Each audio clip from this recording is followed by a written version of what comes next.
দেশের অর্থনীতির চাকা সচল রাখতে সবচেয়ে বড় ভূমিকা পালন করছেন সিলেটের প্রবাসীরা। সদ্যবিদায়ী অর্থ বছরে 263 কোটি 86 লাখ ডলার রেমিটেন্স পাঠিয়েছেন সিলেট বিভাগের প্রবাসীরা। দেশে রেমিটেন্স পাঠানোর তালিকায় সিলেট বিভাগের অবস্থান 3 নম্বরে। সবচেয়ে বেশি রেমিটেন্স পাঠিয়ে এ তালিকায় শীর্ষে রয়েছে ঢাকা বিভাগের প্রবাসীরা। দ্বিতীয় অবস্থানে চট্টগ্রাম, আর সবচেয়ে কম রেমিটেন্স এসেছে রংপুর বিভাগে।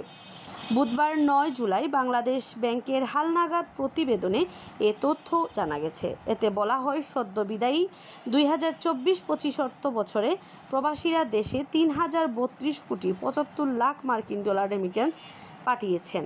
এর মধ্যে ঢাকায় রেমিটেন্স এসেছে 1524 কোটি 32 লাখ ডলার। দ্বিতীয় সর্বোচ্চ রেমিটেন্স এসেছে চট্টগ্রাম বিভাগে।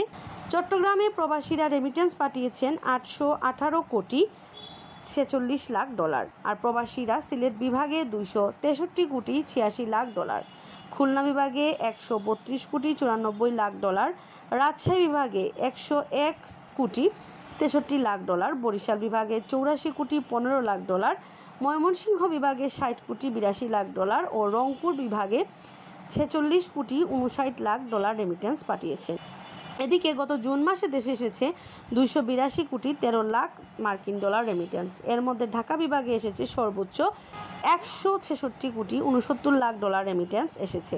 এছাড়া চট্টগ্রাম বিভাগে 64 কোটি 10 লাখ ডলার, সিলেট বিভাগে 20 কোটি 10 লাখ ডলার, খুলনা বিভাগে 9 কোটি 92 লাখ ডলার, রাজশাহী বিভাগে 7 কোটি 66 লাখ ডলার, বরিশাল বিভাগে 6 কোটি 16 লাখ ডলার, ময়মনসিংহ বিভাগে 4 কোটি 13 লাখ ডলার ও রংপুর বিভাগে 3 কোটি 37 লাখ ডলার রেমিটেন্স এসেছে।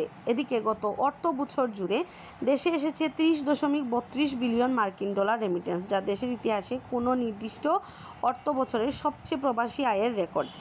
এর আগে দেশে সর্বোচ্চ প্রবাসী আয় এসেছিল 2020-21 অর্থ বছরে। সেই অর্থ বছর জুড়ে রেমিটেন্স এসেছিল 2477 কোটি 77 লাখ 10 হাজার বা 24.77 বিলিয়ন মার্কিন ডলার। আন্নামা চৌধুরী, সিলেট ভিউ, সিলেট।